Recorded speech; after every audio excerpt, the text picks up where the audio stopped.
राहुल गांधी की मोहब्बत की दुकान में अभी तक नफरत के सामान तो दिख रहे थे, अब नशे का सामान भी मिलने लगा है। और यह बात हम आपके समक्ष केवल आरोप लगाने के लिए नहीं कह रहे हैं।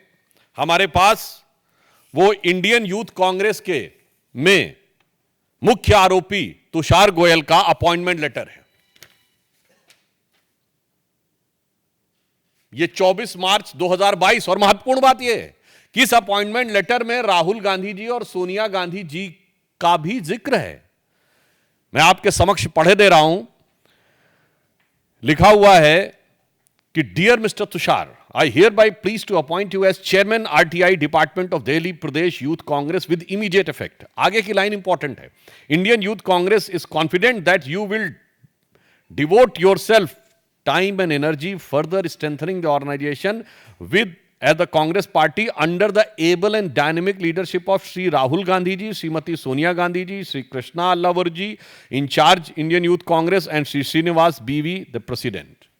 अब बताइए, अब हमारा सीधे उनसे सवाल है, अगर ये आरटीआई सेल का चीफ था तो आज देश की हर जनता का ये राइट टू इंफॉर्मेशन है कि कांग्रेस पार्टी के साथ इस मुख्य आरोपी जो इतने बड़े, शायद देश में सबसे बड़े ड्रग कंसाइनमेंट को पकड़े जाने का मुख्य आरोपी है, उसके साथ क्या संबंध है।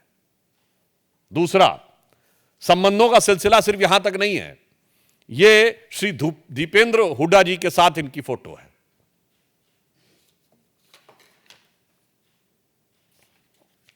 मामला इतना ही नहीं है, अन्य वरिष्ठ नेता कांग्रेस के ऑर्गेनाइजेशन सेक्रेटरी केसी वेणुगोपाल जी के साथ इनकी फोटो है। फोटो तो कई बार पब्लिक डोमेन में कोई भी खिंचा लेता है, मगर एजेंसियों को उसके फोन से दीपेंद्र हुड्डा जी का नंबर भी बरामद हुआ है। अब इसके बाद बहुत साफ हमारा मानना है कि this is a right to information of every citizen of the country and Haryana कि कांग्रेस का इससे क्या कनेक्शन है। यदि दीपेंद्र हुड्डा जी के साथ ना सिर्फ फोटो है बल्कि उसके मोबाइल में उनका नंबर है, यूथ कांग्रेस का अपॉइंटमेंट लेटर है जिसमें dynamic leadership and blessings of Rahul ji और सोनिया जी का भी जिक्र है, तो अब ये सवाल बहुत गहरे होते हैं जिसमें हमारे 2-3 प्रमुख सवाल हैं। नंबर 1, ये जो पैसा बरामद हुआ है, ये पैसा कांग्रेस पार्टी के एक पदाधिकारी के ड्रग तस्करी में इन्वॉल्व होने का है, तो क्या इससे पहले अन्य पैसे भी आ चुके हैं? कांग्रेस पार्टी इसका जवाब दे। यह शक पैदा होता है।